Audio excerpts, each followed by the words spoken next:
বিশেষ পরিস্থিতিতে দায়িত্ব নেওয়া এই সরকার হয়তো বৈধ, তবে এই সরকার কোনোভাবেই কিন্তু জবাবদিহিমূলক নয়। অন্তর্বর্তীকালীন সরকারের উপদেষ্টাদের সঙ্গে স্বাভাবিক কারণেই জনগণের কোনোই যোগাযোগ নেই। সংস্কারের ব্যাপারে কিন্তু কোনো রাজনৈতিক দলেরই তেমন কোনো আপত্তি নেই, তবে সংস্কার নিয়ে সরকারের অযথা সময় ক্ষেপণে আপত্তি অবশ্যই রয়েছে, যেহেতু কম বেশি সকল বিষয় অধিকাংশ দলগুলোর মধ্যে একমত রয়েছে ডিসেম্বরের আগেও নির্বাচন করা সম্ভব। সত্যিকার অর্থেই রাষ্ট্র এবং সরকার পরিচালনায় জনগণের স্বার্থ, জনগণের আকাঙ্ক্ষাকে প্রাধান্য দেওয়াই কিন্তু জরুরি। কারণ কোনো সরকার কিংবা সরকার প্রধানের নিজেদের চিন্তা জনগণের উপরে চাপিয়ে দেওয়ার প্রবণতা থেকেই কিন্তু শাসন প্রশাসনে মন মগজে স্বৈরাচারের বীজ রোপিত হয়।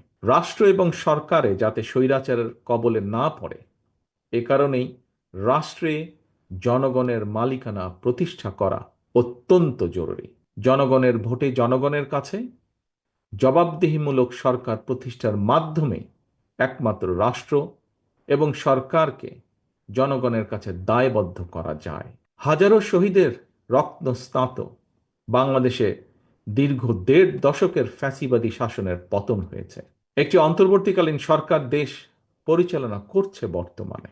গণ অভ্যুত্থানের পর বিশেষ পরিস্থিতিতে দায়িত্ব নেওয়া এই সরকার হয়তো বৈধ, তবে এই সরকার কোনোভাবেই কিন্তু জবাবদিহিমূলক নয় এবং জনগণের কাছে এই সরকারের জবাবদিহি করার কোনো সুযোগও নেই।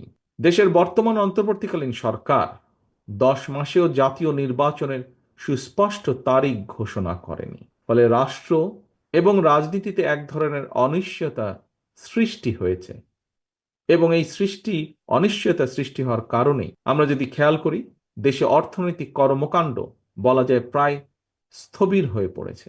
জনগণের ভোটে নির্দিষ্ট মেয়াদের একটি স্থিতিশীল সরকার না থাকায় দেশে কাঙ্ক্ষিত বিনিয়োগও হচ্ছে না।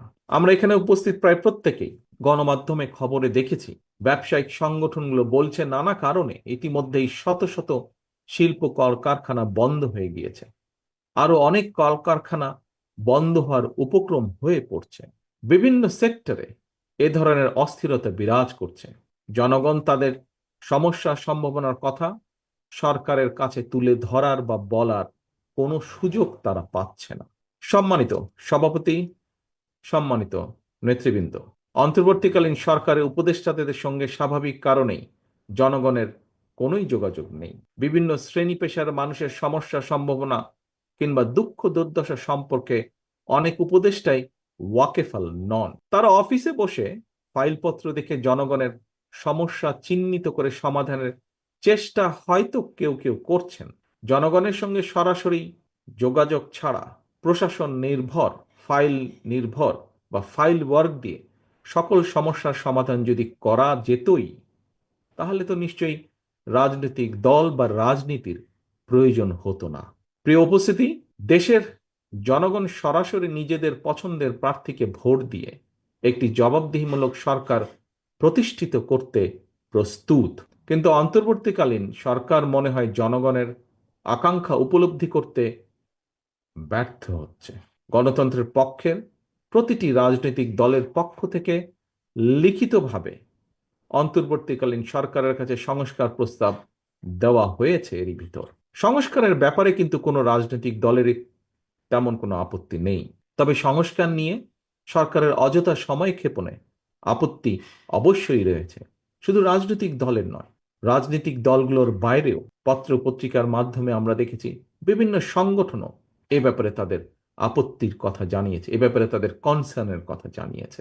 এবং এ কারণেই আমরা মনে করি প্রস্তাবিত সংস্কার শেষ করে যদি তাদের ইন্টেনশন সঠিক থাকে, গণতন্ত্রের পক্ষে থাকে, আমরা দাবি করেছি ডিসেম্বরের ভিতরে নির্বাচন দিতে, তবে আমি এটাও মনে করি বিভিন্ন বিষয় বিবেচনা করে সংস্কার প্রস্তাব শেষ করে, যেহেতু কম বেশি সকল বিষয় অধিকাংশ দলগুলোর মধ্যে একমত রয়েছে ডিসেম্বরের আগেও নির্বাচন করা সম্ভব।